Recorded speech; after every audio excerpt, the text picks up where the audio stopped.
জানতে চাইবো যে বাল্যবিবাহ নিরোধে কোনো হেল্পলাইন বা কোনো সরকারি বেসরকারি হেল্প সেবা আছে কিনা তা সম্পর্কে।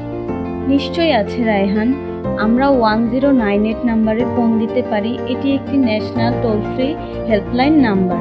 এই নাম্বারে ফোন দিলে তোমার ফোন থেকে কোনো বিলও কাটা যাবে না। এই নাম্বারে ফোন দিয়ে আমরা যে কোনো বিপজ্জনক পরিস্থিতিতে সেবা গ্রহণ করতে পারি।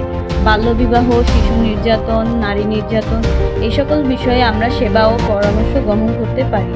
ধরো কোথাও যৌন নিপীড়ন, যৌন হয়রানি, ইভটিজিং, এসিড সন্ত্রাস এরকম যে কোনো সমস্যা, এক কথায় নারী ও শিশু সম্পর্কিত সকল সমস্যার সমাধান আমরা এখান থেকে নিতে পারব।